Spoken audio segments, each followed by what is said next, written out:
저는 불교를 무엇보다도 저는 우리 현대 학문과 비교를 한다면은 심리학에 제일 가깝다라고 저는 생각이 들어요. 우리가 어떤 사람은 이제 불교를 철학이다라고도 이야기하고 또 어떤 사람은 또 종교다라고도 이야기를 하고 뭐 나름대로 다 저는 일리가 있다라고 생각이 들지만 그래도 근본을 우리가 한번 따져본다면 정말 부처님께서 우리 중생들에게 45년 동안 하시고자 했던 일이 무엇일까?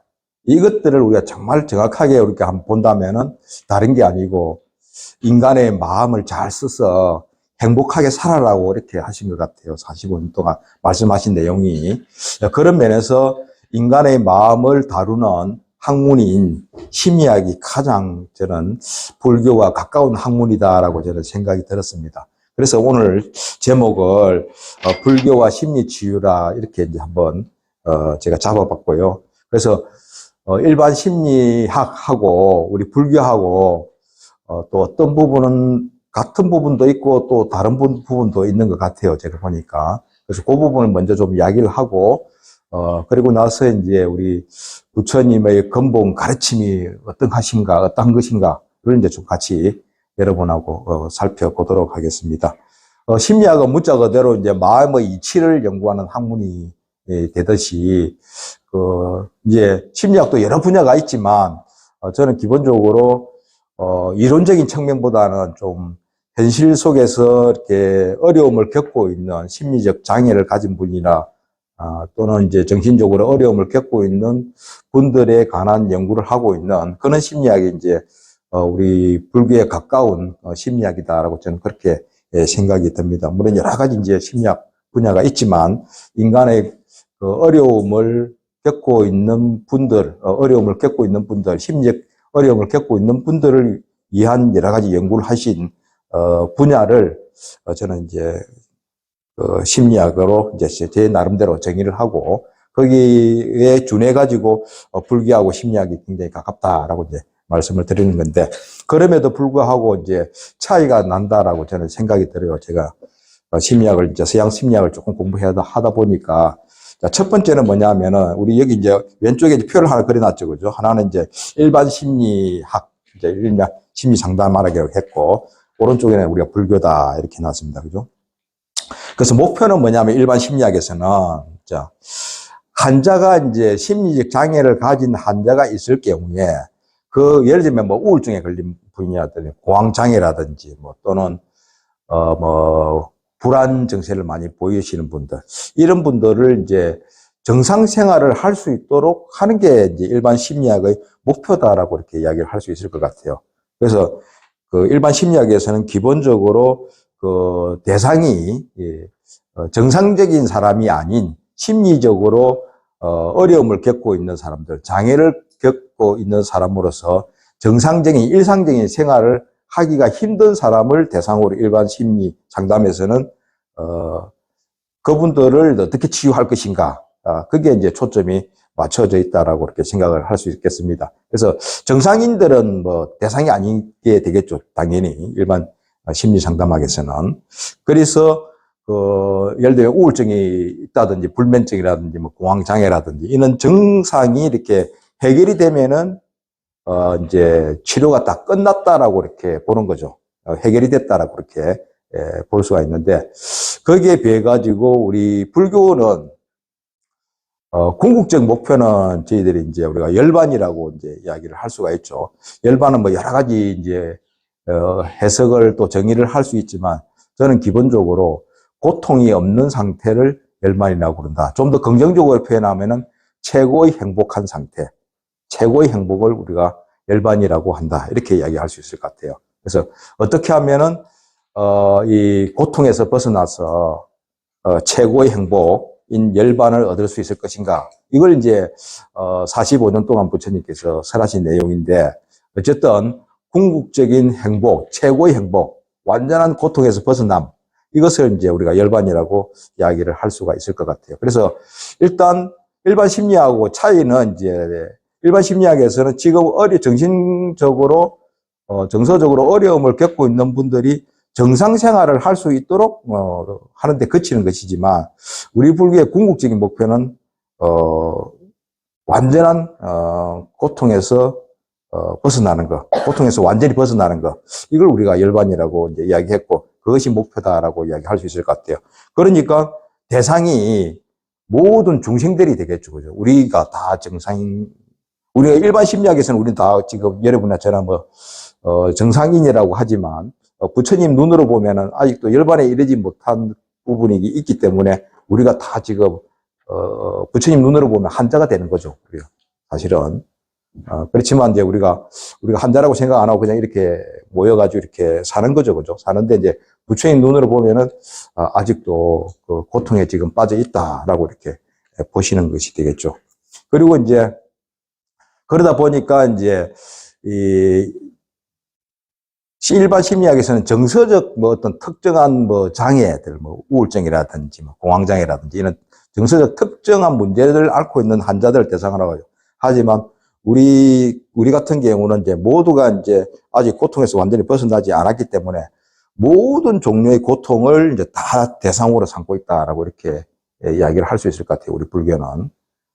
특히 이제 조금 이따 살펴보겠지만 기본적으로 정신적인 고통, 우리 마음을 잘못 사용해가지고 일어나는 고통, 거기에 더 초점이 주어져 있다라고 이렇게 이야기를 할 수 있겠고, 또 육체적인 고통을 전혀 무시하지는 않습니다. 왜 그러냐니까, 마음을 잘못 써가지고 생기는 질병이 결국은 육체에도 또 영향을 줄 수가 있기 때문에, 또 그런 부분에서 마음을 잘못 사용해서 일어난 질병도 이제 대상이 될 수가 있겠죠. 그런 부분들. 그렇지만 이제 근본은 마음을 잘못 사용해가지고 일어나는 병을 가장 근본으로 삼고 있다. 그리고 마음을 잘못해서 일어나는 질병들은 사람마다 다 다양하고 또 그 경중이 또 다 다르기 때문에 일괄적으로 이야기는 할 수 없지만 어쨌든 모든 일체 고통을 다 대상으로 하고 있다. 이렇게 이야기를 할 수가 있겠습니다. 10대 맞는 사람이 5대 맞는 사람을 보게 되면 곧 5대 맞는 사람이 행복해 보이겠죠. 그렇지만 그 5대 맞는 사람이 또 1대 맞는 사람한테 보면 또 1대가 행복해 보이겠지만 그때 1대 맞는 거다 10대 맞는 거다 우리가 고통이지 않겠습니까?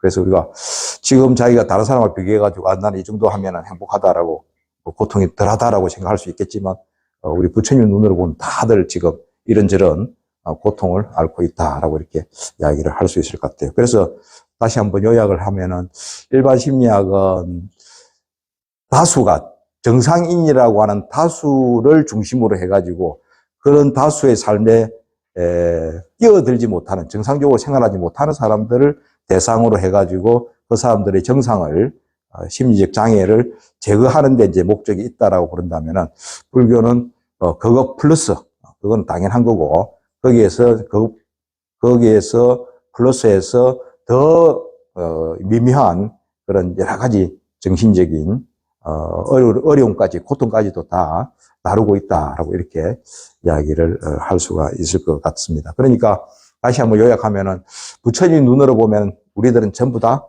환자다. 지금 이런저런 고통을 당하고 있거나 또 또 그 고통을 해결하려고 애를 쓰고 있는 완전히 해결이 안 된 사람들이다라고 이렇게 환자다라고 이렇게 이야기를 할 수가 있을 것 같아요. 그래서 부처님께서 이제 당신을 이제 첫 번째 항목을 한번 보도록 하겠습니다. 이제 첫 번째 이렇게 보시면은 어왕이라는 말을 이제 이야기를 했죠. 그죠? 의사 중에 의사다. 의사 중에 최고의 의사다. 그렇게 이제 이거는 옆에서 제자들이 붙인 이름이 아니고 부처님 당신이 자기를 지칭해서 하신 말씀이세요. 내가 의사 중에 최고의 의사다. 이렇게 이제 이야기를 했습니다. 그러면은 왜 이제 부처님께서 당신은 의사라고 했느냐? 의사가 지금 하는 역할이 뭐냐? 그러면 우리가 당연히 병을 고치는 게 목적이죠. 그죠? 병을 갖다가 왜 고치려고 하느냐? 우리가 병이 발생하면은 어떤 현상이 일어납니까? 첫 번째는 아프죠. 그죠? 고통이 발생합니다. 자, 두 번째는 뭐냐면은 그 특정 신체 부위가 고장이 납니다. 눈이 아프다 그러면 눈에 고통이 발생하지만 아울러 제대로 볼 수가 없게 되죠. 다리가 아프다 그러면 다리가 고통이 있고 또 뭡니까? 제대로 걸을 수가 없게 됩니다. 그래서 이게 병이라는, 질병이라는 용어 안에는 고통이라는 단어하고, 기능마비, 기능고장, 이런 것들이 붙어가 있는 거예요. 근데 우리는 기능고장보다도, 고통이라는 그 감정에 더 이제 우리가 민감하게 반응을 이제 하게끔 되어 있죠. 그죠? 마찬가지라는 거죠. 이제 부처님도 지금 내가 이제, 중생들을 바라보면 다 지금 환자가 돼가 있는 상태죠, 지금. 이런저런, 물론 심하게 아픈 사람도 있고, 덜 심하게 아픈 사람도 있지만, 당신 눈으로 보면 다 지금 뭐, 환자가 돼가 있는 거죠. 물론 이제, 아라는 제외를 하겠지만, 어쨌든 최고의 경지에 이런 사람들은 제외하겠지만, 어쨌든 뭐, 일체 중생이 다, 환자다라고 이제, 부처님께서는 생각을 하셨고, 또 그래서 45년 동안, 법을 설하셨는데, 이 환자들의 종류도 천차만별인 거죠, 이게.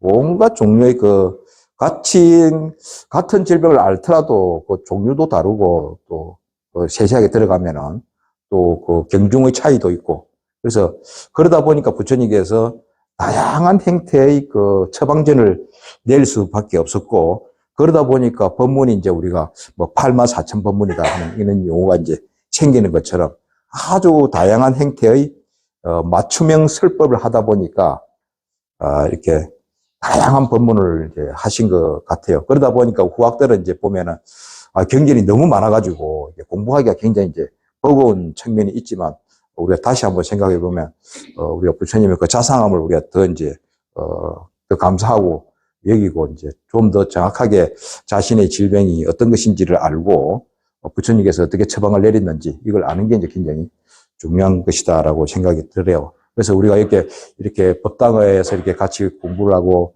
또 스님으로부터 법문을 듣고 스님의 지도를 받는 것은 내가 지금 가지고 있는 질병을 어떻게 이제 빨리 이렇게 알아내고 그걸 치유할 수 있을 것인가 이런 것들을 우리가 공부하기 위해서 이렇게 이 법당이라는 이런 절이라는 공간이 필요한 것 같아요. 그래서 내가 이렇게 해가지고 부처님 가르침을 가지고 이렇게 해결했다 그러면은 유사한 문제를 가지고 있는 분들에게 알려줄 수도 있고, 그럼 그분이 또 도움을 받고, 이렇게 하면 이제 오시는 분들이 서로서로 좀 더 건강해지고, 행복해지고, 이렇게 하면 이제 이 사회가 전반적으로 더 이렇게 좀 더 행복한 사회로 이렇게 갈 수 있겠다 하는 그런 이제 생각도 듭니다.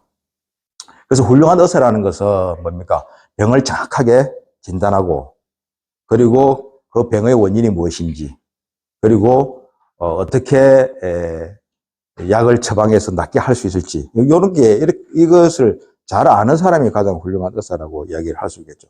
우리가 얼마 전에 코로나를 이제 겪었을 때, 처음에 왔을 때 약이 없었죠, 그죠? 이제 원인까지는 찾았어요, 그죠? 원인까지는 코로나 바이러스로 인해 가지고 폐가 이제 고장이 나고 고통을 당하게 되고 심지어 목숨을 잃게 된다라고 그 원인까지는 찾았는데 약을 발견을 못했다가 이제 최근에 이제 약이 이제 만들어졌지 않습니까? 그래서 훌륭한 의사라는 것은 이렇게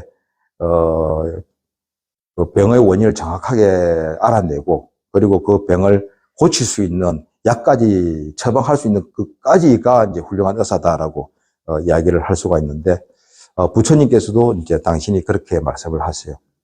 왜 이 중생들이 여러분들이 왜 고통스러운가? 그게 이제 우리가 고성계라고 그런 거죠. 왜 우리 지금 사성계를 보면은 의사가 환자를 이렇게 치유하는 방식으로 딱 만들어져 있어요. 사성제가. 우리가 사성제가 불교 가르침 중에서 최고의 가르침이다라고 이야기를 할 수 있거든요. 가장 포괄적인 가르침이다. 그래서 다른 말로 이야기하면 부처님 가르침 많이 있지만 가장 바운다리가 넓은 게 이제 사성제라고 할 수 있어요. 그러니까 부처님 가르침인지 아닌지를 우리가 분간하려고 그러면은 그게 사성제 안에 들어오는지 안 들어오는지만 보면 돼요. 이게. 여러분들이 이렇게. 그래서 지금 누군가가 이게 부처님 가르침이다라고 이렇게 주장할 때 이 부처님 가르침이라고 했을 때 이게 사성제 안에 들어오는 건지 사성제에 맞는 건지 안 맞는 건지 보면은 될 정도로 사성제는 이제 부처님의 가르침을 전부 포괄하는 가장 넓은 가르침이라고 할 수 있는데 거기에 보면은 이제 첫 번째가 우리가 다 알다시피 고성제가 있지 않습니까? 모든 중생들은 다 힘든다. 고통스럽다. 물론 행복할 때도 있죠. 그죠? 있지만, 그 밑바닥에는 항상 이 고통이 지금 도사리고 있다. 이렇게 이제 이야기를 하는 거고. 두 번째는 이제 왜 그러면 고통스러운가? 왜 병이 생기는가? 왜 괴로운가? 그 원인을 이제 밝혀놓은 게 고집성계잖아요. 그죠? 예. 우리가 집성계라고 알고 있지만 사실은 이제 우리 초기 경전을 보면 고집성계로 되어 있습니다. 고의 원인 이렇게 되어 있고. 그 다음에 세 번째는 뭡니까? 고멸성계죠. 우리가 멸성계를 알고 있지만 그 앞에서 사실은 고자가 들어가 있습니다. 고멸성계입니다. 앞에 이제 고가 반복이 되니까 그냥 다 생략을 해버린 거죠. 그래서 고의 소멸, 그러니까 만약에 고성계하고 집성계만 있으면은 더 이상 우리가 수행을 못 하는 거죠. 수행할 이유가 없는 거죠. 벗어날 길이 없는 거죠. 그러니까 고멸이 되니까 그게 고통이 소멸할 수 있다라는 이제 그 가르침이 이제 우리에게 희망을 안겨다 주고 우리가 왜 살아야 될지 어떻게 살아야 할지를 목표를 이제 정할 수가 있는 거잖아요. 고멸성제. 그 다음에 이제 고가 소멸이 될 수 있다 하는 거고 병 나술 수가 있다. 걱정하지 마라. 병 나술 수 있다. 그 다음에 뭡니까? 이제 어떻게 나술 수 있을까 방법을 가르쳐 놓은 것이 이제 고멸 도성제가 되겠죠. 우리 흔히 이야기하는 도성제라고 하는 거. 그래서 이게 부처님 가르침을 보면은 중생들이 고통스럽게 살고 있으며 또 분명히 그 고통에는 원인이 있으며 그리고 그 원인을 제거를 하면은 고통에서 벗어날 수 있다. 행복하게 살 수 있다. 이게 이제 사성제의 골격이 되고 부처님은 45년 동안 이것만 가르치신다라고 이야기를 하시거든요. 또 이제 부처님께서 제자들하고 이렇게 신사파 나무 숲을 이렇게 지나가다가 한 움큼 이렇게 나뭇잎을 이렇게 딱 따가지고 제자들에게 이 손안에 든 나뭇잎 수가 많으냐, 저 숲에 있는 나뭇잎 수가 많으냐, 이렇게 제자들에게 물어봐요. 그럼 당연히 뭐 물어보나, 마나 답은 뻔하죠, 그죠? 뭐, 비교도 안 되죠, 이게. 손안에 있는 나뭇잎 수는. 근데 부처님께서 하시는 말씀이, 내가 알고 있으면서도 가르친 것은, 알고 있으면서도 가르치지 않은 것은 저 나뭇잎 수, 숲에 있는 나뭇잎 수와 같고, 여러분에게 가르친 것은 요만큼밖에 아니다. 이렇게. 그러니까 당신이 엄청난 것들을 알고 계시지만 우리 중생들에게 45년 동안 가르친 것은 요만큼만 가르쳤다는 거죠. 요만큼만. 요만큼이 뭐냐? 요만큼이 사성제라고 하는 겁니다. 사성제. 요약하면은 고통에서 벗어나서 행복하게 사는 것. 요것만 45년 동안 나는 설했다라고 이렇게 이야기를 하고 계세요. 그러니까 부처님은 우리에게 45년 동안 하신 일이 어떻게 하면 고통에서 벗어나서 행복하게 살 수 있는가? 이걸 이제 계속 가르쳤다라고 이렇게 이야기를 할 수가 있겠습니다. 그래서 우리 부처님의 가르침은 우리가 법약이다라고 이제 할 수가 있는 거죠. 우리가 의사에게 가면 이제 병을 이제 진단받고 처방을 받고 우리가 약을 이제 조제를 하잖아요. 그죠? 그런 것처럼 부처님 가르침 자체가 다 약이다 하는 겁니다. 약. 감기 걸린 사람에게는 감기약이 필요하죠. 그죠? 두통으로 고생하시는 분은 두통약이 필요하고 병의 종류에 따라 가지고 약이 이제 처방이 되듯이 어떤 사람은 또 아이를 잃어가지고 괴로워하는 어머니가 있을 수 있고 어떤 사람은 또 어머니를 잃어서 아버지를 잃어서 고통스러워하는 사람도 있고 어떤 사람은 또 장사가 안 돼가지고 또 뭐 집에 불이 나서 뭐 재앙을 만나서 재해를 만나서 고통을 당할 수도 있고 종류는 굉장히 많습니다. 거기에 맞춰가지고 부처님께서 다 이렇게 말씀을 해놨기 때문에 그걸 우리가 정확하게 이제 이해를 이제 해야 되겠죠, 그죠? 그래서 우리가 이제 응병여약이다 이렇게 얘기하잖아요. 부처님께서 병에 응해가지고 어떤 종류의 질병인가에 따라가지고 약을 다 처방을 따로 했다. 그래서 우리가 이제 아까 좀 말씀드렸지만 84,000개의 그 법문이 있다라고 이제 이야기하는 게 그만큼 이 중생들이 앓고 있는 질병의 종류가 다양하기 때문에 그렇게 됐다라고 이렇게 이야기를 할 수가 있을 것 같아요. 그런데 여기서 우리가 조금 한번 되새겨 볼 문제는 부처님께서 이제 의사 중에 의사다라고 그러면 우리가 저는 두 가지를 좀 이 부분에서 좀 우리가 생각을 해야 되겠다는 생각이 들어요. 첫 번째는 부처님께서 의사니까 부처님을 따르는 우리들 불제자들은 의사를 의사 밑에 제자들이니까, 의대생이다라고 저는 생각이 들어요. 의대생이다. 우리가 부처님 가르침을 따라가지고 공부하고 이렇게 하는 게, 의대생이다. 의학을 공부하는 학생이다라고 이렇게 생각이 들어요. 그래서 의대생들도 우리가 뭐 한 제대로 이제 뭐 전문의가 되려고 하면 한 10년 정도 뭐, 그리고 또 오랫게 정말 다른 학과 학생들보다 공부를 열심히 하시잖아요. 그죠? 공부를 열심히 하잖아요. 그죠? 마찬가지로 우리가 그런 의사들하고 수준이 다른 게 이제 부처님인데, 부처님 의사인데, 그래서 이 부처님을 따라서, 부처님 법문을, 가르침을 따라서 이렇게 우리가 제자가 되어가지고 따르겠다라고 그러면은 이제 우리가 다 이제 어떻게 보면은, 의사들이 되는 건데, 우리들이. 그래서 좀 더 분발을 해야 되지 않느냐, 우리가. 물론 내가 가지고 있는 질병을, 다스리는 게, 고치는 게 중요하지만, 또 아울러 주위 사람의 고통도 이렇게 고쳐줄 수 있도록, 도와줄 수 있도록, 치유에 도움이 되도록 하기 위해서는 부처님 가르침을 좀 정확하게 이해를 하고, 또 그걸 바탕으로 해가지고 이렇게 사람들에게 정확하게 알려줄 수 있도록, 자기 자신에게 적용하는 것뿐만 아니라 다른 사람에게 알려줄 수 있도록 그렇게 하는 것이 불제자의 도리가 아니겠는가 하는 그런 생각이 듭니다. 그 다음에 또 하나 또 생각하는 거는, 우리가 아파가지고 이제 의사를 만나서 약을 조제를 이제 처방전을 받아가지고 이제 약을 받아가지고 약을 이제 받죠. 그런데 약을 먹지 않으면, 우리 자신이 약을 먹지 않으면 어떻습니까? 병이 날 리가 없죠. 그죠? 그리고 이제 배가 아파가지고 의사를 찾아가지고 이제 의사가 여기 이제 바이러스에 감염이 들었으니까 요 약을 먹으면 바이러스가 죽을 거다. 소멸될 거다. 그런 병이 날 거다라고 했는데, 그래서 그 약을 받아가지고 가만히 놔두고 의사한테 가가지고 병 좀 낫게 해달라고 매달리면은 의사가 뭐라고 그러겠습니까? 약 드시라고, 약 처방하지 않았냐고 이렇게 이야기하겠죠. 그래서 부처님께서는 의사로서 우리들에게 필요한 약은 다 처방을 해놓은 거죠, 지금. 그러니까 지금 우리가 해야 할 일은 본인이 그 약을 먹어야 되는 거죠. 약은 안 먹고 자꾸 부처님께 찾아가가지고 이거 해달라, 저거 해달라, 낫게 해달라 이렇게 하는 것은 맞지가 않는 거죠. 이치적으로. 그래서 우리가 1차적으로는 내가 지금 앓고 있는 질병이 무엇인지를, 또 원인이 무엇인지를 부처님 가르침 속에서 정확하게 찾아내고, 그리고 그것을, 그 약을, 법약을 직접 자기가 복용을 해야 되는 거죠. 실천을 해야 되는 거죠. 그죠? 그러니까.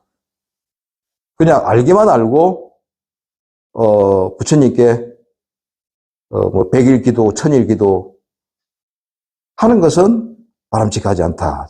그건 맞지 않다라고 저는 생각이 들어요. 그렇게 하지 말고, 부처님 말씀대로, 가르침대로 본인이 그렇게 실천을 하면 되는 거죠. 그죠? 처방대로, 가르침대로 살면 되는 것이지, 살지는 않으면서 자꾸 도와달라고 기도하는 것은 이치적으로 맞지 않다.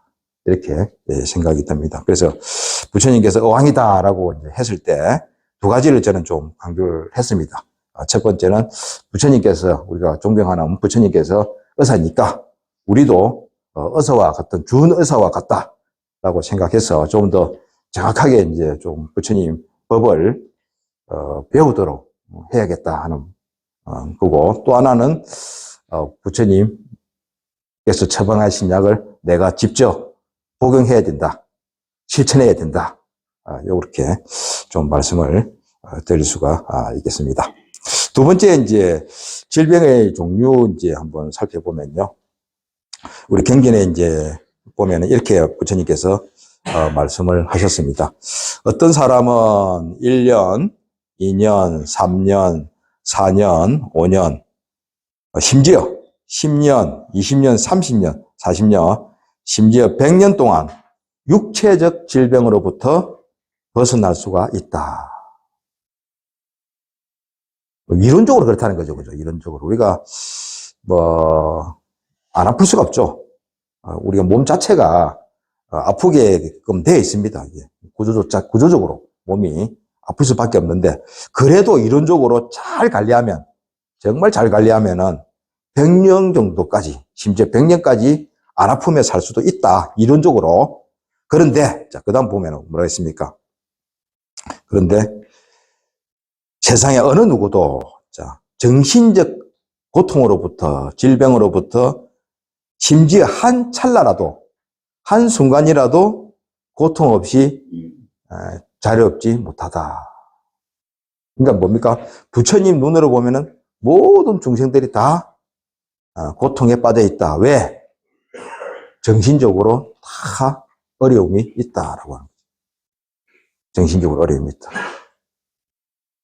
그러면 이제 이게 뭐냐? 이 말씀이 지금 무엇을 의미하는지 한번 생각을 해보면은 어떻습니까? 정신적 질병이다. 우리가 이제 아침에 일어나가지고 저녁까지 이제 많은 생각을 하잖아요. 그죠? 그래서 우리가 얼마나 많은 생각을 한다고 그럽니까? 5만 가지 생각을 한다라고 그래요. 그죠? 5만 가지 생각. 5만 가지 생각. 근데 이게 참 놀라운 것은 제가 미국의 어떤 심리학 연구 보고서에 실험을 했는데, 사람이, 사람마다 조금 차이는 있지만 4만 5천에서 6만 가지 생각을 한대요. 실제로 통계를 냈는데. 그래서 우리나라에서 누가 5만 가지를 처음 이야기했는지는 모르겠는데, 저는 한번 그분이 어떻게 이게 5만 가지를 알아냈는지 알고 싶다는 생각이 드는데, 5만 가지 생각을 한다라고 하면 한번 생각해 보세요. 5만 가지 생각. 지금 여러분 한 1분 전에 내가 무슨 생각했는지 아세요? 1분 전에. 아침에 일어났을 때 무슨 생각 하셨는지. 그러니까 나도 모르는 상태에서 엄청난 생각을 하고 있는 거예요, 지금. 근데 한번 생각해 보세요. 어제 생각했던 걸 녹음을 한번 시켰다고 그럽시다. 만약에 어제 어제 깨어나가지고 일어났던 생각을 한번 녹음을 시키고, 오늘 또 한번 녹음을 시키고, 그래가지고 이틀치를 한번 틀어놨다고 그럽시다. 거기에 나오는 내용이 뭘까? 5만 가지, 5만 가지, 5만 가지, 5만 가지인데, 그 내용이 뭘까? 5만 가지의 내용이.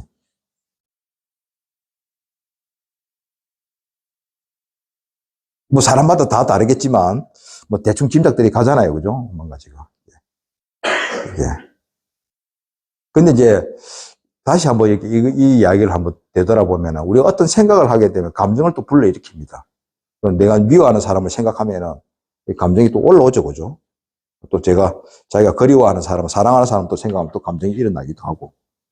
이거는 뭐냐면은, 나도 모르게 생각이 계속 일어나면서 어떤 생각들은 계속 감정을 불러일으키는데, 우리는 그걸 잘 모르고 넘어가는 거죠. 왜? 너무 익숙하니까. 계속 반복되니까. 주의를 안 주는 거죠, 이렇게. 그러면 이게 무슨 말이냐. 우리 신체 부위에서 머리가 차지하는 사이즈라든지 용량을 보면은 별로 크지 않죠. 몸 신체 전체를 봐가지고. 근데 지금 에너지는 얘들이 엄청난 양을 쓴대요, 머리가. 이해되죠, 그죠, 우리가 충분히. 왜냐니까 조금 전에 이야기했듯이 5만 가지 생각을 하니까. 5만 가지 생각하려고 그러면 생각하려면 에너지가 있어야 되죠. 에너지를 써야 되니까 이 다른 신체 부위에 가야 할 에너지를 여기서 다 지금 막 쓰고 있는 거죠. 우리가 너무 고민을 많이 하면 어떻습니까? 머리가 아프죠, 그죠? 왜냐니까 왜 그래요? 그때는 이제 5만 가지가 아니고 이제 6만 가지, 7만 가지 되는 거죠, 이제. 머리가 이제. 그러니까 가열이 되는 거죠. 기계도 한번 우리가 생각해 보세요. 그걸 24시간 365일 계속 쉬지 않고 돌려버리면은 고장 안 나겠습니까? 열나고. 마찬가지죠. 그래도 이제 여러분이나 저는 이제 부처님 이렇게 다행히 만나가지고 부처님 멋대로 사니까 이제, 노력하고 그러니까 상대적으로 이제 5만 가지나 아니고 한 4만 가지나, 그 이하가 되지 않을까 싶은데, 어쨌든, 일반인들 욕심이 많고, 화를 잘 내고, 어리석은 생각을 많이 하고 하는 사람들은 6만 가지, 7만 가지, 뭐 8만 가지도 될 수 있는 거죠. 그래서 이제 부처님께서 하신 말씀이 한순간이라도 정신적으로 고통스럽지 않은 사람은 없다. 단 부처님하고 아라한을 제외하고 그분들은 여기서 벗어났죠. 당신들은 당신이 생각하고 싶을 때 생각하고 생각 안 할 때는 이게 꺼버리죠. 근데 우리는 원하든 원치 않든 계속 지금 생각을 계속 하고 있는 거죠. 심지어 뭡니까? 잠에서도 생각을 하죠. 그게 뭡니까? 꿈이잖아요. 꿈이잖아요. 그러니까 머리가 휴식할 틈이 없는 거죠. 예. 그래서 이제 우리가 이렇게 좀 휴식을 취하려고 그러면은 이 마음의 작동 원리를 지금 알아야 되는 거죠. 마음의 작동 원리. 우리가 운전을 이제 처음 배울 때 힘들잖아요. 그죠? 익숙해지려면 굉장히 힘들잖아요. 그런 것처럼 우리가 마음이 어떤 식으로 이게 작동하고 있는지 이걸 어떻게 브레이크를 밟고 어떻게 이걸 스톱을 시키고 어떻게 시동을 끄는지 이걸 우리가 배워야 되는데 자동차는 그래도 이렇게 보이는 거니까 이제 배울 수가 있는데 이 마음이라는 자동차는 이 시동은 켜졌는데 이게 끄기가 계속 이제 달리고 있는 거죠. 이걸 좀 쉬게 해야 되는데 이게 이제 우리가 지금 처해 있는 중생들의 이게 우리들의 이제 상황이죠. 그래서 이제 방법은 이제 부처님께서 말씀하신 그 가르침을 정확하게 배워가지고 자기에게 이제 적용을 시켜야 되는 거죠. 그렇게 하기 위해서는 뭐 여러분들이 이제 뭐 생활에 이제 또 전념하시고 또 그러다 보니까 경전을 전문적으로 또 보기가 힘들고 그렇기 때문에 우리가 경전을 전문적으로 공부하시는 부처님 가르침을 전문적으로 학문적으로 또 배우고 실천하시는 우리 스님들께 이제 우리 도움을 이제 받아야 되는 거죠. 내가 경전 읽는 대신에 이해하는 대신에 스님께서 이제 그렇게 해주시고 또 그 도움을 이제 우리들이 이제 받아야 되는 그런 상황이 되겠습니다. 여기 이제 그 나쿨라라는 장자 이야기를 제가 하나 뽑았는데요. 이 나쿨라는 장자는 아주 불심이 깊었던 부처님을 시간만 나면 찾아갔던 그 아주 그 신심 있는 제자였던 것 같아요. 그래서 이게 보면은 그 이분 이야기가 이제 일화가 부인하고 이제 같이 부처님께 찾아가가지고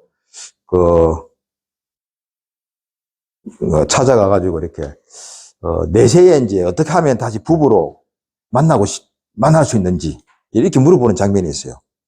그래서 나쿨라가 이제 본인도 그렇고 아내도 굉장히 신심이 있고 가족 전체가 다 이게 부처님을 이렇게 따르는 그런 아주 불심이 깊었던 제자 같아요. 근데 어쨌든 이 나쿨라 장자가 이제 나이가 들어서도 이제 항상 부처님을 찾아뵙고 이렇게 또 법문을 듣고 이제 이렇게 했는데 그래서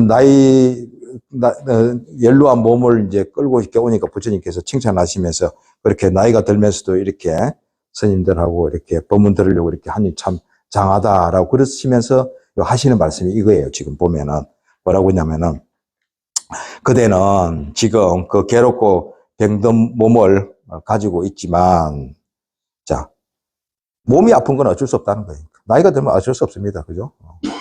그런데 뭡니까? 병들지 않는 마음을 닦아야 한다. 그러니까 육체는 병들 수밖에 없다. 근데 그걸 육체의 병을 없애려고 병에 안 걸리려고 하는 그건 좀 무리다. 대신에 뭡니까? 마음의 병은 이거는 고칠 수가 있다. 마음을 잘 다스리면은 마음에서 일어나는 고통은 다스릴 수가 있다. 그러니까 나이가 들어도 마음 공부를 해야 된다 하는 거예요. 마음 공부. 예. 네. 그러니까 우리가 코로나 바이러스 하면서 우리가 마스크를 계속 썼잖아요. 마스크 쓴 이유가 뭡니까? 쓴 이유가 그죠. 바이러스가 내 몸 안으로 못 들어오도록 이렇게 막은 거잖아요. 그죠?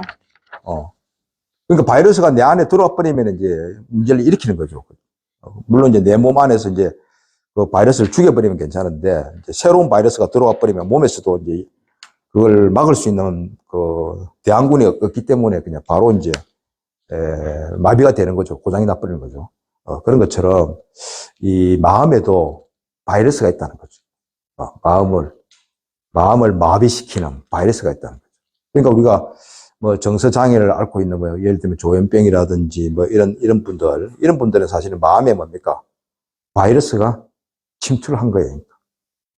바이러스가 침투해가지고 정상적인 정신 활동을 하지 못하게 마비를 시켜버린 거예요. 그게. 그래서 이 육체의 질병은 우리가 그 약을 개발하면은, 신약을 개발하면은, 나설 수가 있지만, 눈에 보이지 않는 마음에다가 또, 마음을, 감염시키는, 이 번뇌라는 것은, 이 마음을 괴롭히는 병균은, 그것도 보이지도 않거든요, 그것도. 따라서, 보이지 않는 것을 상대로 해가지고 우리가, 작전을 짜려고 그러면은 굉장히 힘들죠, 그죠? 그래서 이제 우리가 부처님의 도움을 받아야 되는 거죠. 부처님 가르침을 바탕으로 해가지고, 마음을 감염시키는 바이러스가 뭐냐, 이걸 정확하게 잡아가지고, 제거를 할 수 있도록 해야 되겠다. 이렇게 이야기를 할 수가 있겠습니다. 그래서, 마음에 있는 바이러스를 잘 제거를 하면은, 감염시키지 않으면은, 마음은, 나이와 상관없이 질병에 걸리지 않고 건강하게 살 수가 있다. 이렇게 이야기를 할 수가 있는 것 같아요. 그죠? 제가 이제 그런 이야기를 했습니다. 질병이라는 것이 두 가지 이제 측면이 있다라고 그래서 그죠? 하나는 이제 고통을 이제 유발하는 게 있고, 또 하나는 이제 기능을 마비시키는 이제 고장을 일으키는 측면이 있다라고 이렇게 말씀을 드렸는데, 지금 이제 그 질병의 원인에 대해서 한번 같이 살펴보도록 하겠습니다. 첫 번째 같은 경우는 아마 불교를 믿지 않는 사람이거나 또는 보통 의학자들은 이렇게 받아들이지 않을 내용 같아요. 그렇지만 우리 불자로서는 이 부분을 우리가 좀 명심을 해야 될 것 같아요. 첫 번째, 현재 앓고 있는 질병이 전생에 지은 악업 때문에 그 갑오로 지금 발병을 했다라고 볼 수 있다는 겁니다. 이거 다시 말씀드리지만 모든 질병이, 우리가 가지고 있는 모든 질병이 전생에 지은 악업 때문에 일어났다는 이야기는 전혀 아닙니다. 그죠? 그런 이야기 아니고 어떤 병들은 예를 들면 유독 태어나면서 이상한 좀 어려운 질병을 갖는다든지, 어떤 병을 자주 앓게 된다든지, 이런 것들은, 또 그리고 병원에 가서도 원인을 찾기가 힘든다든지, 이런 병들은 또 낫기가 힘든 거, 이런 것들은 아마 이 전생에 지은 악업에 의한 갑오일 가능성이 있다라고 봐야 될 것 같아요. 그런 것들은.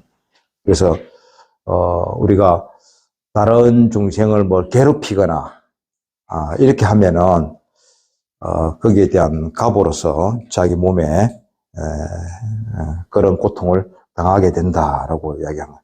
우리 경전에 보면은, 부처님께서 이게 두통을 이렇게 좀 앓으셨어요. 두통. 머리, 가끔 이렇게 두통을 앓으셨어요. 그래서 나중에 이제, 그 제자들이 이제, 어떻게 이제 이걸 해석을 했냐 하면은, 부처님께서 왜 이렇게 두통을 앓았느냐. 이제 이 문제를 이제 해석하는 한 방법이 뭐냐면은, 부처님께서 전생에 이제 어린 아이일 때, 어시장에 가가지고, 이제, 고기 파시는 아주머니가 이제 생선을 잡아가지고 생선머리를 따듬는 걸 보고 아주 재미있게 봤다는 거죠, 이게. 이게 아주 재미있게. 본인이 이렇게 칼을 가지고 이렇게 한 건 아닌데,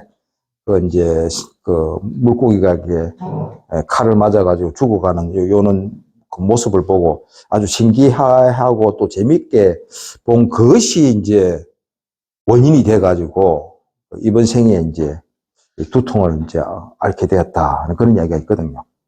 그래서 보면은 이게 그 어떤 특정한 이유 없이 어디가 아프고 이런 것들은 그 과거에 이제 지은 악업 때문이다라고 이제 볼 수도 있지 않느냐 하는 거죠. 그죠? 다시 한번 말씀드리지만 모든 질병들이 다 전생에 지은 악업 때문에 일어나는 것 아니다라는 거. 이렇게 이제 믿었던 종교가 있긴 있었어요. 자이나교가 그렇게 믿었어요. 자이나교. 부처님 당시에 이제 자이나교라는 종교가 있었는데, 뭐 지금도 있습니다만은, 인도에 그 옷을 하나도 안 입고 이렇게 돌아다니는 그 수행자들이 있습니다. 그 자이나교라고.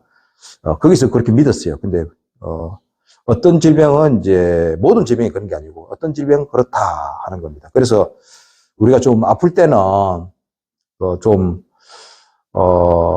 선업을 지을 필요가 있죠. 우리가 좀, 약으로 이제 지금 약을 먹고 있는데도 잘 안 낫고 이럴 때는 좀 보조로서 좀, 선업을 좀 하면은 좋지 않을까 하는 생각이 들어요. 특히 이제, 생명을 살리는 일들. 그래서 우리가 이제 방생을 많이 하잖아요. 그죠? 방생하는 이유가 사실은 뭐냐면은, 이제 죽어가는 생명을, 위험에 생명을 위태롭게 된 생명들을 이제 구해주는 거거든요. 예. 그래서 그렇게 하면 이제 다른 생명의 그 수명을 늘려주기 때문에 자기 수명이 늘어난다라고 보고 수명이 늘어나려고 그러면 병이 생기면 안 되는 거죠. 그죠? 우리가. 그래서 이제 무병하고 이 장수하고 이제 같이 갈 수 있는 건데 그렇게 하기 위해서는 우리가 선업을 많이 지어야 된다. 특히 생명을 살리는 일에 우리가 더 애를 써야 된다. 그래서 우리가 5계를 보면 첫 번째 계율이 이제 뭡니까? 불살생 아닙니까? 이유가 있거든요. 부처님께서 일본 첫 번째로 불살생을 이야기했던 이유가 다른 생명을 죽이지 말라는 것이 1차적인 의미지만 사실은 좀 더 의미를 이렇게 세게 보면은 괴롭히지 말라가 들어가 있어요. 괴롭히지 마라. 단지 이렇게 죽이는 거기서 끝나는 것이 아니고 괴롭히지 마라. 괴롭힘의 최고로 된 게 죽이는 거거든요. 그래서 다른 생명을 재미로 뭐 다른 이런저런 이유로 괴롭히거나 다치게 하거나 고통에 빠지게 하거나 이렇게 하면은 자기도 똑같이 그런 일을 당하게 된다. 그래서 이제 업보의 원리가 작용하고 있기 때문에 다른 중생을 괴롭히거나 아프게 만들거나 하면은 자기도 또 그렇게 그런 일을 당하게 된다. 이렇게 이야기를 할 수 있을 것 같아요. 그래서 우리가 서양에서는 이 업보 윤회를 이제 부메랑으로 설명 많이 해요. 부메랑의 원리로. 여러분들 부메랑을 이렇게 집어 던지면 어떻습니까? 저 날아갔다가 다시 자기에게 돌아오잖아요. 그죠? 그러니까 내가 던진 부메랑이 다시 이제 나한테 오잖아요. 그런 것처럼 내가 빨간색 부메랑을 던지면 빨간색이 또 오겠죠. 노란색 부메랑을 던지면 노란색이 올 거고. 똑같은 게 오는 거예요. 그러니까 내가 누구를 속이고 괴롭히면은 그런 게 다시 나한테 와가지고 내가 속임을 당하고 괴롭힘을 당하게 돼 있다는 거죠. 남을 병들게 만들고 아프게 만들면은 나도 병들고 아프다. 그래서 이 업보로서 우리가 병을 한 부분 설명할 수가 있다. 다시 한번 말씀을 드리지만 모든 질병이 다 전생에 지은 악업 때문에 일어나는 것은 아니다. 그렇지만 본인이 봐가지고 이거는 무엇보다도 느낌에 예를 들면 이런저런 이유로 과거에 지은 악업 때문에 받는 가보다라고 생각하면 돼요. 그럴 때는 순수하게 받아들여야 됩니다. 순수하게. 내가 참여하는 마음으로 그 질병을 받아들여야 됩니다. 이렇게. 자기가 잘못해가지고 남을 괴롭혀가지고 거기에 대한 값으로서 내가 지금 고통을 당하는 건데 그걸 불평불만하고 뭐 이렇게 남을 원망하고 그렇게 할 일은 아니죠. 그죠? 그런 질병은 본인이 보기에 과거의 악업에 대한 질병이다라고 본인이 스스로 판단이 되면은 좀 선한 일을 좀 많이 하시고 그리고 또 아울러 좀 수용을 하셔야 됩니다. 있는 그대로 참여도 하면서 이렇게 우리가 이야기를 할 수가 있을 것 같아요. 두 번째를 한번 보시면은 악업으로 인해 이제 천신들이 이제 도와주지 않아서 우리가 이제 이 세상에는 우리가 이제 우리 불자님 다 아시겠지만 이 세상에 존재하는 중생이 이제 5가지 중생, 6가지 중생 이렇게 이야기하거든요. 5도윤회, 6도윤회 이렇게 이야기하잖아요. 그죠? 제일 위에가 뭐가 있습니까? 이제 제일 위에가 천신이 있잖아요. 그죠? 천신. 천신 밑에 이제 우리가 인간이 있고, 그 다음에 이제 축생, 축생이 있고, 그 다음에 아기가 있고, 그 다음에 이제 지옥 중생이 있고, 그래서 초기 경전에서는 이 5가지였어요. 그러니까 천신, 인간, 축생, 아기, 지옥. 근데 이제 부처님 돌아가시고 난 다음에 이제 시간이 지나면서 아수라가 이제 또 새로 이제 들어오게 됐어요. 그래서 육도윤회가 이제 되는 건데, 근데 어쨌든 지금 천신들도 종류가 굉장히 많지만 기본적으로 인간보다는 뭐요? 수준이 높습니다. 윤리적으로도 그렇고 정서적으로 그렇고 모든 면에서 인간보다 천신의 수준이 높아요. 그래서 어떤 천신은 인간들하고 교감이 됩니다. 인간들 삶에 영향을 줘요. 어떤 천신들은 뭐 아주 높이 있는 또 천신들은 전혀 상관이 없지만, 또 일부 천신들은 인간의 삶에 관심이 많은 천신들은 도와줍니다. 예를 들면 우리 경전에 보면은 어떤 조카가 이제 수행을 하다가 본인이 최고의 경지에 이르렀다라고 생각을 해요. 근데 이제 이 삼촌이죠. 삼촌이 이제 죽어서 이제 천신이 된 거예요. 천신이 돼가지고 이 조카 보고, 야, 너 지금 아직 수행이 덜 됐어. 더 수행해야 돼. 그래서 저기 계시는 부처님께 가서 더 배워라 하는, 그렇게 조언해주는 그런 것들이 있어요. 그래서 보면은 이 천신은 인간들에게, 우리들에게 도움을 줍니다. 인간들에게. 근데 우리가 이제 나쁜 짓을 많이 하게 되면 천신들이 도와줄 리가 없다는 거죠. 문제가. 그렇게 되면 이제, 예를 들면 이제 적절한 시기에 이제 비가 내리고, 적절하게 이제 태양이 열이 이제 나고 이래야 되는데, 그렇게 해야 이제 곡식이 제대로 자라지 않겠습니까? 그런데 이제 그런 일을 이제 도와주지 않으면은, 농사 짓기도 힘들고, 농사 지은 작물도 뭡니까? 맛도 없고, 질기고, 영양가도 없고, 이제 그런 것들을 억지로 먹을 수밖에 없는 사람들은 그만큼 또 영양적으로 안 좋겠죠. 그죠? 건강에 좋지 않겠죠. 그래서 이 천신이 돕지 않는 것도 간접적으로 질병의 원인이 된다. 그래서 우리가 불교뿐만 아니라 조선시대도 그랬어요. 이게 흉년이 들고, 예를 들면 비가 안 오고, 비가 너무 많이 오고, 이렇게 천지 자연이 이렇게 순조롭지 못하면 그걸 다 누구 탓을 돌렸습니까? 누가 부덕하다고 그랬습니까? 왕이 부덕하다고 그랬어요. 왕이 부덕해서 이는 이제 신들이 이렇게 돕지 않는 거다라고 해가지고 왕을 바꿀 명분이 됐습니다. 왕을 쫓아낼 수 있는 명분이 됐어요. 그래서 이 왕들이 굉장히 무서워했어요. 이런 천지 부조화에 대해서 자기에게 책임이 들어올 수가 있기 때문에. 근데 어쨌든 이런 사고방식이 우리 초기 경전에서도 있었다 하는 겁니다. 그래서 이 자연이 순조롭지 못한 것은 천신들이 관장하는 이런 자연조화를 다스리는 신들이 인간을 돕지 않기 때문에 일어나는 현상이다. 이렇게 이야기를 할 수가 있겠습니다. 그래서 가능하면은 우리가 좀 부처님 법대로 이제 착하게 살면은 거기에 맞는 천신들이 와서 도움을 줄 수가 있다. 이렇게 이야기합니다. 그래서 우리가 천년 고찰에 가면은 이제 입구에 보면은 이제 우리가 일주문에 보면은 네 분이 계시잖아요. 그죠? 그게 이제 대표적인 이제 천신들 모습인데, 그뿐만 아니라 이제, 우리가 천신들이 이제 이런저런, 방식으로 도움을 줄 수 있다 하는 겁니다. 그렇게 도움을 받으려고 하면은 그 도움을 받을 자격을, 마음의 자세를, 중요하다. 준비가 되어 있어야 된다. 이렇게 이야기를 할 수가 있을 것 같아요. 그 다음에 세 번째는 거꾸로인데, 자, 신들 중에서, 그러니까 아기 이야기했잖아요. 그러니까 그러니까 아기는, 그러니까 축생 아기죠. 그러니까 아기는 축생보다도 못한 존재들이에요. 축생은 우리가 눈으로 볼 수 있죠. 우리들은 같이 살죠. 그죠? 돼지나 개나 소나, 이제 우리가 다 같이 살잖아요.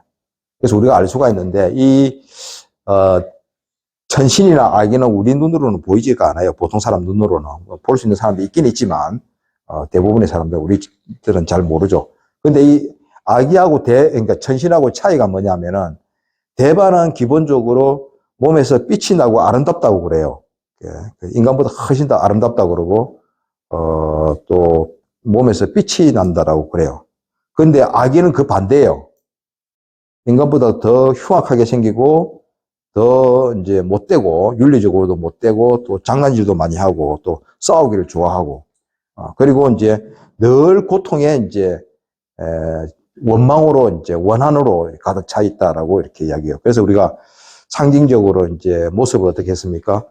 커다란 태산만한 그 배를 가지고 있고, 목구멍은 이제 바늘 구멍만 같고, 그래가지고 항상 이제 굶주림, 갈증, 이런 걸로 이제 고통받고 있는 중생을 악이라고 이렇게 이야기를 하는데, 이 악이가 지금 보면 우리가 이제 흔히 말하는 이제 그 나쁜 귀신이라고 이야기할 수 있을 것 같아요. 그러니까 우리가 귀신이라고 이야기했을 때 천신하고 악이하고 좀 구분을 좀 해야 될 것 같아요. 천신은 우리보다 인간들보다 수준이 높고, 그래서 좋은 도움을 받을 수 있고, 그에 비해 가지고 악인은, 그렇지 않다. 오히려, 악이하고 자꾸 어울리게 되면은 좋지 않은, 결과가 만들어진다. 이렇게 이야기할 수 있을 것 같아요. 그리고 우리가 무속인들 있잖아요. 무속인들이 천신을 접신한 경우하고 악의를 접신한 경우로 우리가 한번 생각할 수 있잖아요. 그죠? 생각할 수 있잖아요. 그죠? 어쨌든 무속인들은 보통 사람들과 다른 특별한 능력을 가진 분들이에요. 어쨌든. 예.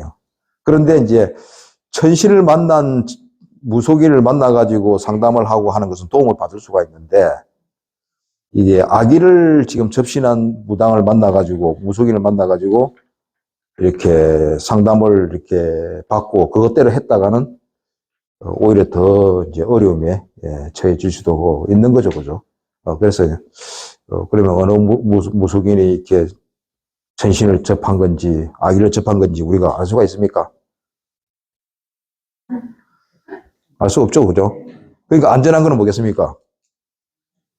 그 안전한 거는 그냥 부처님께 우리 절에 와가지고 성혜 스님 만나는 게 안전한 겁니다. 그게. 자, 우리가 이제 그 상기를 하잖아요. 우리가 부처님 이제 그러니까 부처님께 기합니다라고 그러잖아요. 그죠? 그게 이제 보면은 판례로 보면은 이제 부처님께 갑니다가 돼 있어요. 내가 부처님께 갑니다 돼 있어요. 왜냐하면 부처님이 가장 안전한 곳이기 때문에 이런 의미거든요. 그래서 우리가 이제 어떤 어려움을 당했을 때, 무속인을 찾아갈 게 아니고, 부처님을 대신하는 사람을 찾아가야 되는 거죠. 우리 불자들은. 기본적으로. 그게 이제 원래 상기예요. 원래 의미예요. 예. 자, 그까지 말씀을 드렸습니다. 자, 그 다음에 이제, 세 번째로 이제 이거는 말씀은 이제 잘못된 식생활. 자, 잘못된 식생활을 부처님께서는, 야식도 들었어요. 야식. 구체적으로. 밤에 먹지 마라. 야식. 우리 출가자들은 이제 부처님 당시에 출가자들은 오후 불식이라 해가지고, 12시 넘으면은, 음식을 못 먹도록 되어 있어요. 부처님 당시에는. 물론 우리 여기 한국은 이제, 한국하고 중국에는 그거 지키기가 좀 힘들어요. 그죠?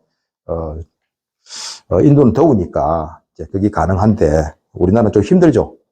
힘들기 때문에 이제, 우리나라에서는 잘 안 지켜지는데, 지금 동남아시아, 스리랑카, 미얀마, 태국 이런 데는 아직도 스님들이, 저녁, 12시 넘으면 못 먹게 돼 있습니다.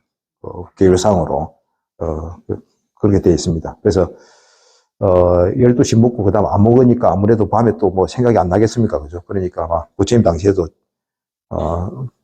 출가자들이 조금씩 먹었는가 봐요. 그죠? 그러니까 부처님께서 하지 말라고 금한 게 있습니다. 야식하지 마라. 이렇게 되어 있습니다.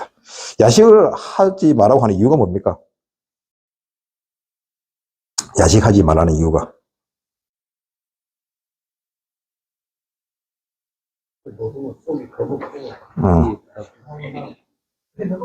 우리가 야식, 밤이니까 조금 이따 잠을 자죠. 그죠?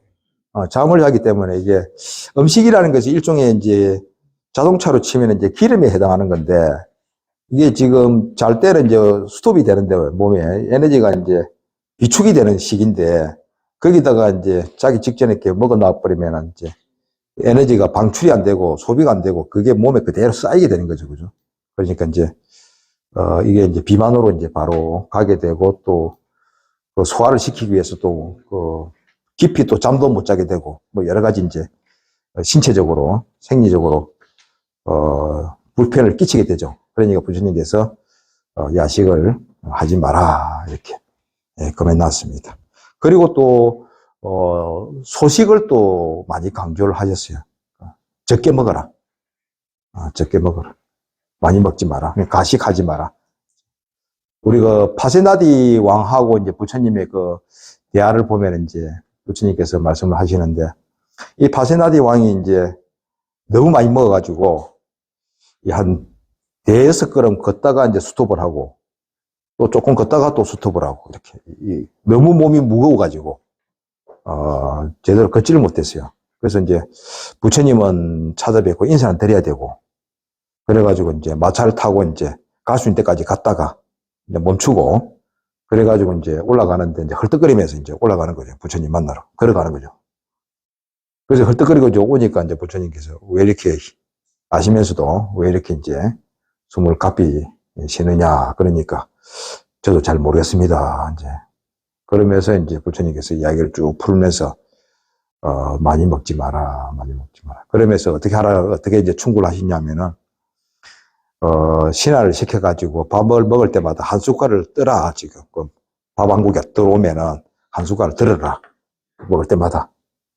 그렇게 이제 부처님께서 말씀하셨다라고 해가지고 이렇게 부처님 말씀이면은 파세나디 왕이 어떻게든지 지키려고 하니까 신하가 옆에 있다가 이제 왕이 밥을 먹을 때마다 부처님께서 이렇게 말씀하셨습니다 하면서 한 숟가락 드십시오. 이렇게 하면 이제 그거 한 숟가락씩 들어가지고 나중에 몇 개월이 한 3, 4개월 지나가지고 아주 건강한 날씬한 몸매로 이제 부처님을 이제 찾아뵙고 이렇게 하는 장면이 있습니다. 그때 이제 보면은 돼지 이야기를 하셔요. 돼지.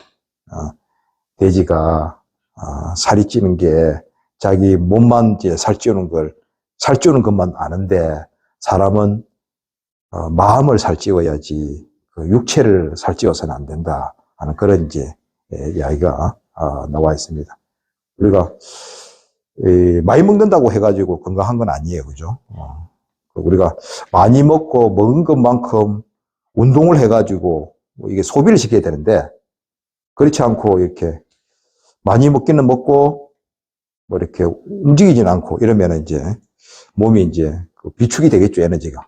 그래서 그게 다 비만으로 이어지게 되는데 그렇게 하지 마라라고 이렇게 이야기를 합니다. 이 사실은 이 경전에 보면은 부처님께서 만병의 원인이 뭐냐 하면은 어디서부터 시작하느냐 하면은 가식에서 시작한다라고 되어 있어요. 경전에. 먹는 것에서 시작한다라고 했어요. 먹는 것부터. 잘못된 식생활에서 모든 질병이 원인이다. 특히 육식을 많이 하면서 질병이 일어난다라고 얘기했어요. 원래 사람들이 질병이 별로 없었는데 육식을 하기 시작하면서 질병이 많이 생겼다라고 이렇게 경전에 나와 있습니다. 육식을 많이 하면서. 그래서 우리가 뭐 불자들이 육식을 해서는 안 된다 이제 이렇게는 아니에요. 그런 이야기는 아닌데 어쨌든 가능하면은 육식은 좀 줄이는 게 건강상 좋겠다 이렇게 이야기를 할 수 있을 것 같아요.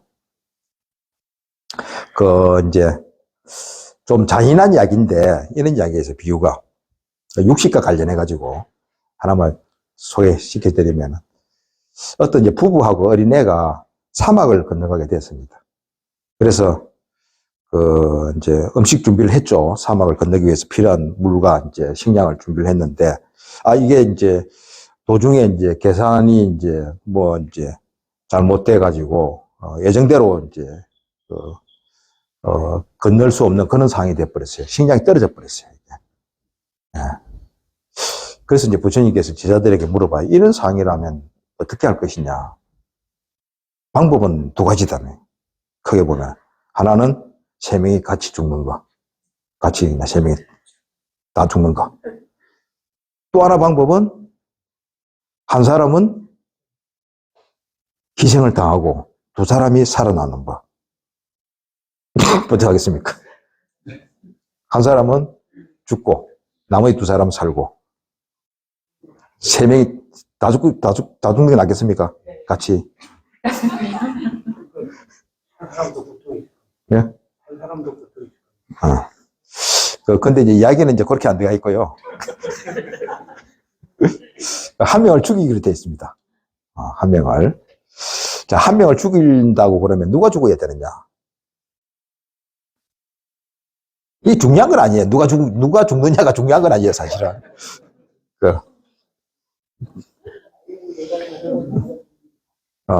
누가 죽는 거는 이제 중요한 건 아닌데, 어쨌든 경전상으로는 어린애가 이제 죽게 되어 있습니다. 어린애가. 왜냐니까 뭐 어린애는 이제, 또 부부가 또 낳을 수 있으니까. 뭐 그렇게 설명은 안 돼 있지만, 어쨌든 어린애가 이렇게 죽게 되는데, 자, 어린애가 죽었을 때 이 부부가 그 어린애를 이제 먹으면서, 야, 이거 참 부드럽고 맛있네. 예, 또 이게 참 육즙이 참 좋네.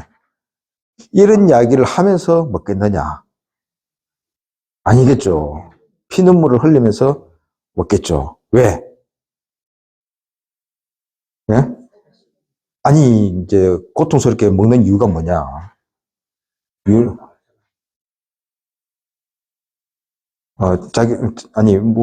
그렇게 왜 자식을 먹었느냐 하는 거죠. 왜?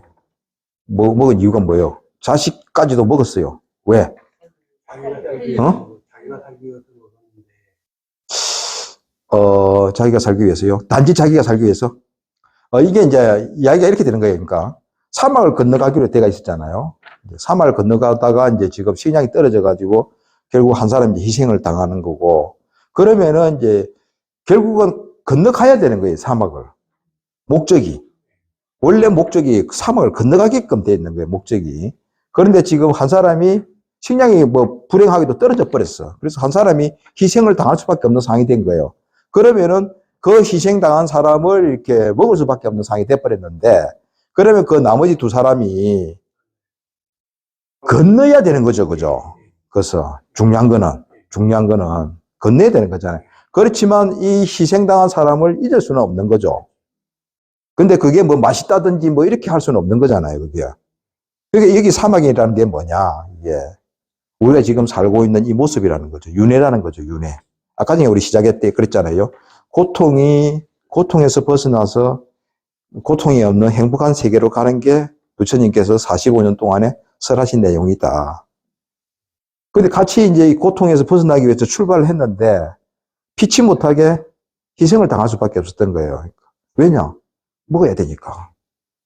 내가 먹어야 에너지가 생겨가지고 이 사막을 건널 거 아닙니까? 그죠? 건너고 나면 어떡하겠습니까? 그러면 이 죽은, 희생당한 사람을 위해서 뭔가를 살아있는 사람이 할 수 있겠죠. 그죠?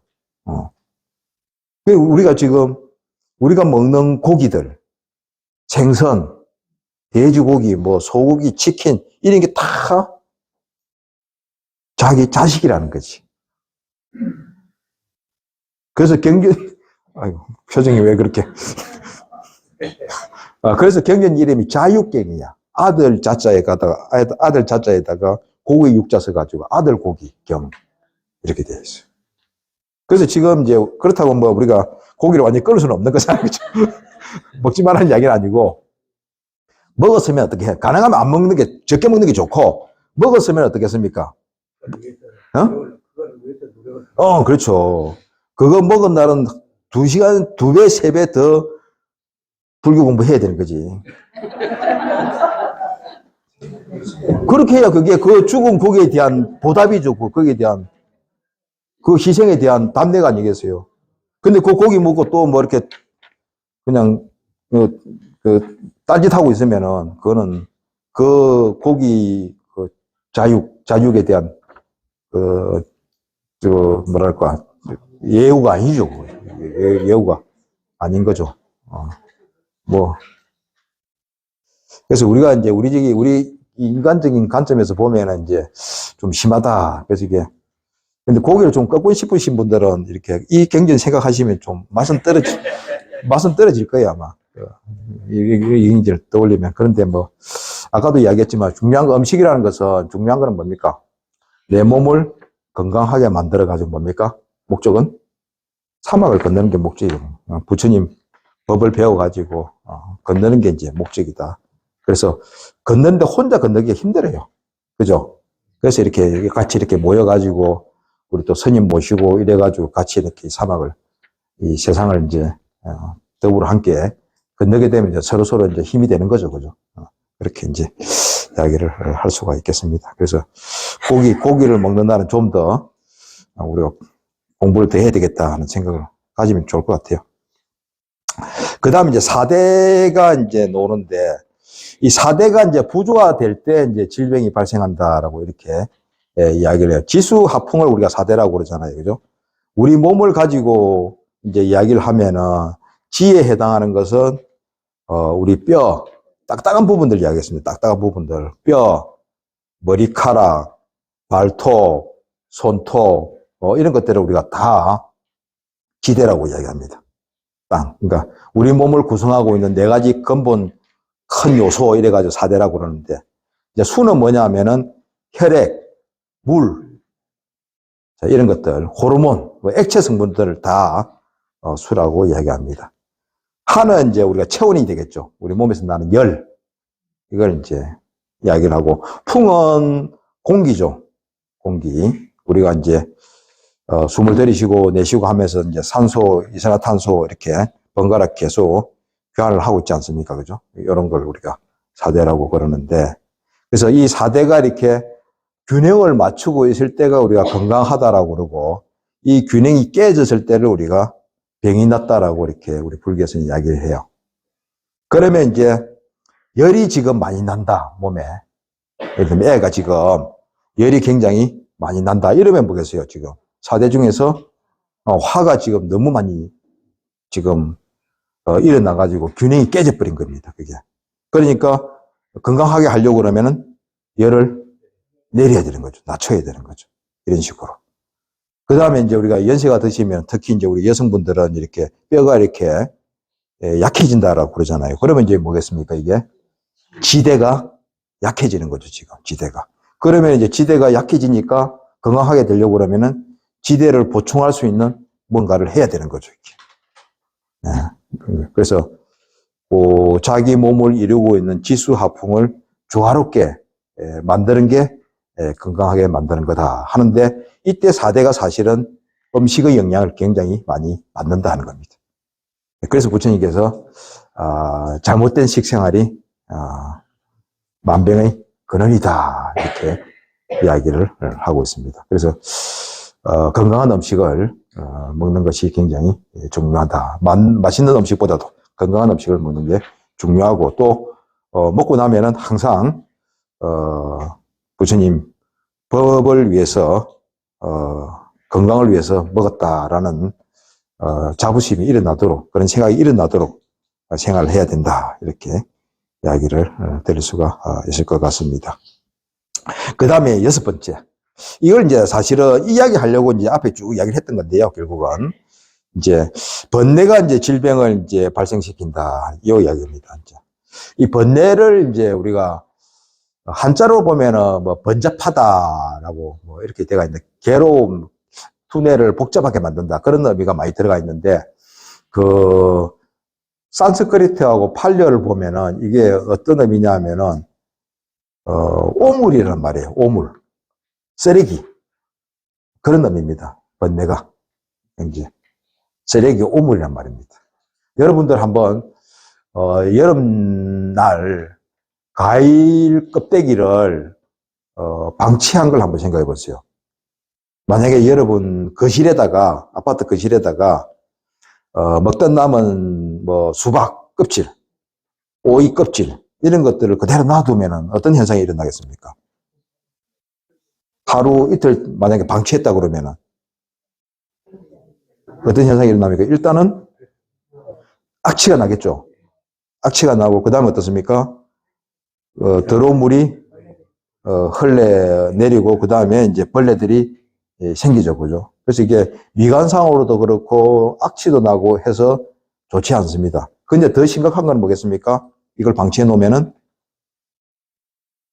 벌레, 우리 눈에는 벌레가 보이지만, 벌레 아닌 뭡니까?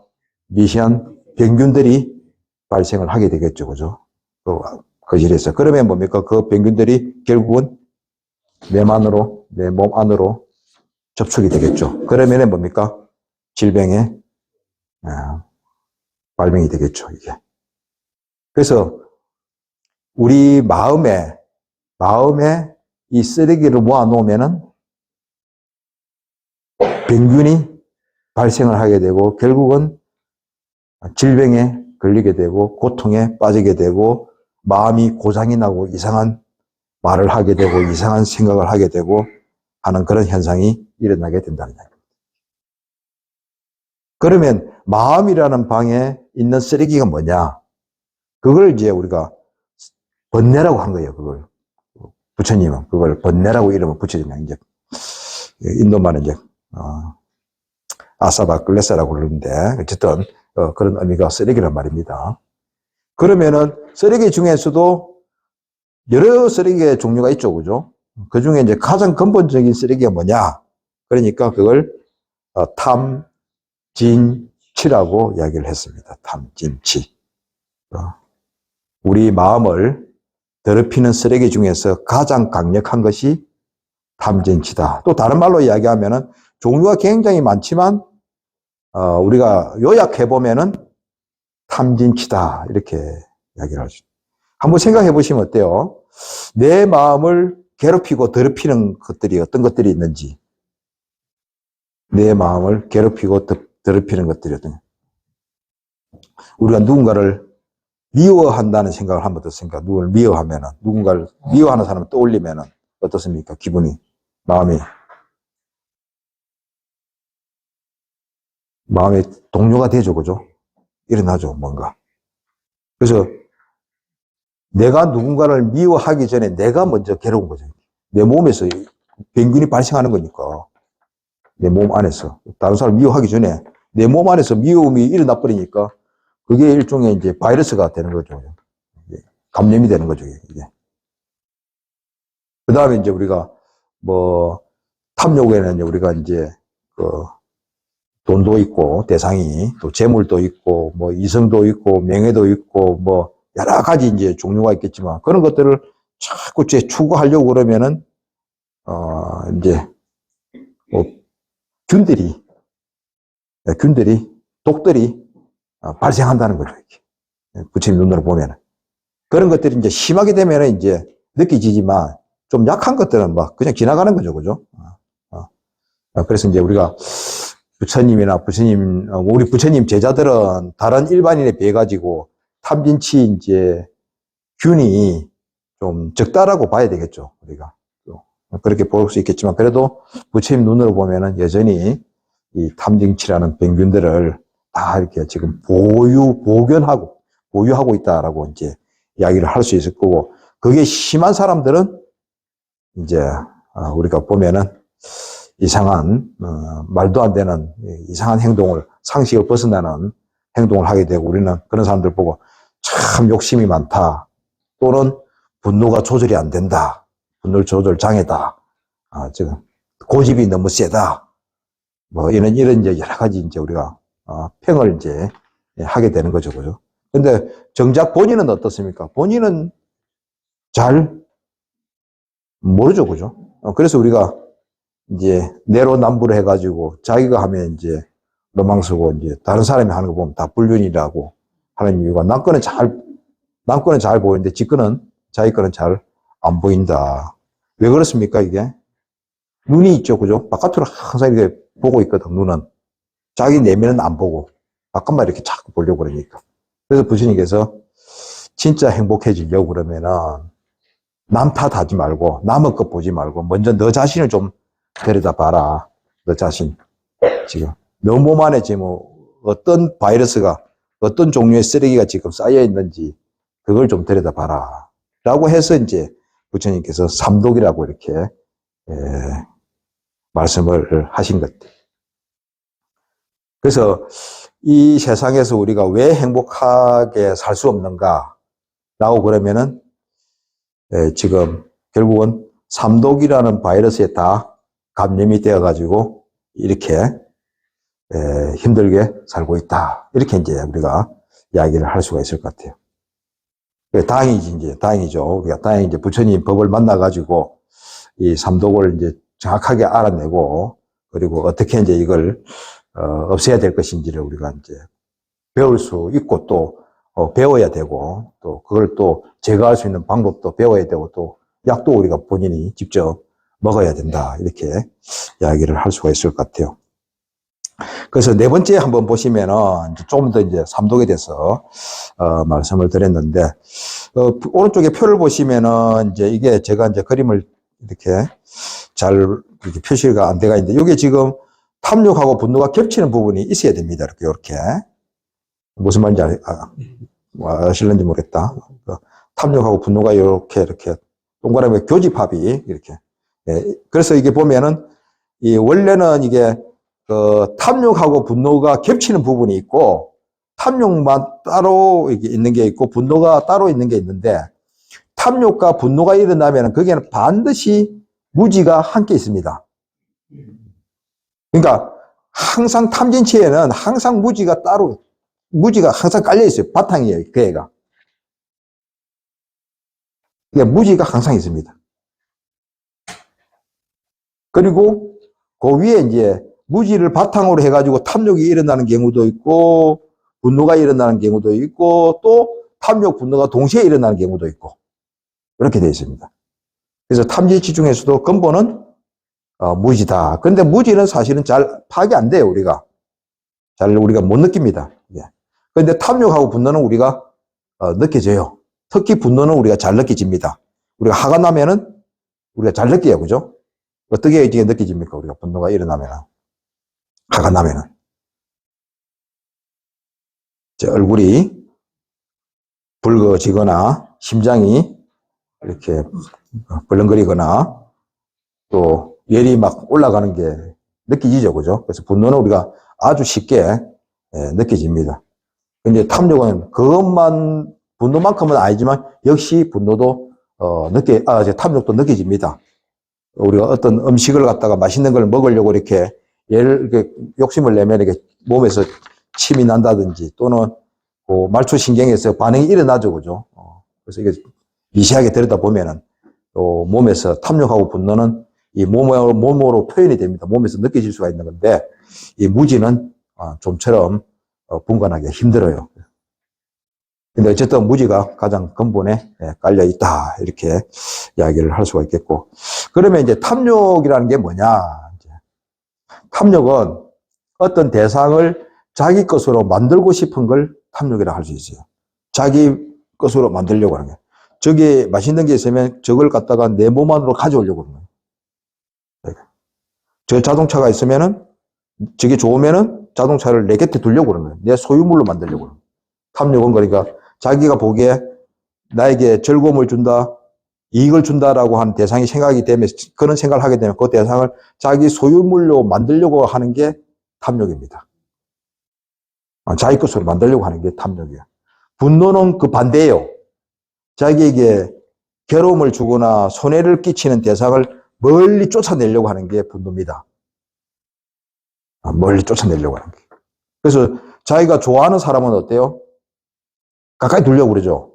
가까이. 옆에 두려고 그러잖아요. 그런데 자기가 싫어하는 사람은 어때요? 안 만나려고 그러죠. 만나더라도 어떻게 해요? 피하려고 그러죠. 그렇잖아요. 그래서 분노는 이 대상을 멀리하고 없애버리려고 하고 없애고 싶어 하는 거고 탐욕은 반대로 이렇게 끌어당길 자기 쪽으로 만들려고 하는 그런 심리가 있습니다. 그리고 무지는 한마디로 이야기하면 탐욕이 가져올 재앙, 분노가 가져올 재앙을 모르는 걸 우리가 무지라고 또 할 수 있어요. 이 관계 속에서 보면. 내가 화를 내게 되면은 이것이 인간관계 속에서 나의 건강에도 문제가 되지만 인간관계가 어떻게 될지를 모르고 그냥 홧김에 어떻게 하는 것들이 이게 이제 모르게 되는 게 무지라고 할 수 있죠. 그래서 우리가 사람 관계를 형성하는 것은 인간관계를 좋게 형성하면 참 시간이 걸리고 노력이 많이 필요합니다. 그런데 깨지기는 정말 쉽습니다. 약간의 오해, 약간의 실언 이런 것들이 그냥 결정적으로 그냥 깨질 수가 있어요. 그래서 이 분노를 이제 잘 다스려야 되고 또 탐욕도 마찬가지입니다. 적당하게 조절을 잘 해야 자기 자신도 그렇고 주위 사람도 그렇게 원만하게 행복하게 살 수가 있다. 이렇게 이야기를 드릴 수가 있을 것 같아요. 지금 이제 시간이 거의 다 된 것 같은데 한 말씀만 더 말씀을 이제 하고 마치자면은 그러니까 지금 내 몸 안에 이제 탐진치가 이렇게 탐진치 우리가 병균으로 비유한다면은 이 바이러스가 계속 이렇게 왕성하게 이렇게 번식을 하게 되면은 결국 나 자신을 이제 괴롭히게 되고 또 내 정신이 마비가 되고 그것이 이제 결국 내 가족들에게 그대로 영향을 주게 되고 내가 하는 말이라든지 행동을 다 괴롭히게 되겠죠. 이게 점령시키는 거죠, 점령. 내가 내 몸에서 놓은 바이러스가 또 옆에 사람에게 또 점령을 시키는 거죠. 부모 형제들한테. 그리고 이 부모 형제들이 또 주위 사람들에게 또 퍼뜨리게 되고 우리가 그때 그래서 처음에 코로나 바이러스 걸렸을 때 사람들은 막 격리를 시켰잖아요. 격리시켰던 이유는 전염 안 시키려고 그랬던 거거든요. 근데 이게 이 탐진치라는 이 바이러스는 한번 눈에 안 보이기 때문에 이게 전염력이 굉장히 강력하다. 이렇게 이야기를 할 수가 있을 것 같아요. 이게 제가 이제 한국불교 상담학회 이제 회장을 이제 맡고 있는데, 이건 이제 비즈니스가 좀 되겠는데, 저희들이 이제 이 탐진치를 줄일 수 있는 프로그램을 만들어가지고 저희들이 이제 운영을 하고 있습니다. 그래서, 관심이 계신 분들은 우리 성혜 스님을 통해가지고 적절하게 지도를 받으시면은, 좋겠다라는 말씀을 드리고, 마칠까 합니다. 감사합니다. 그렇습니다.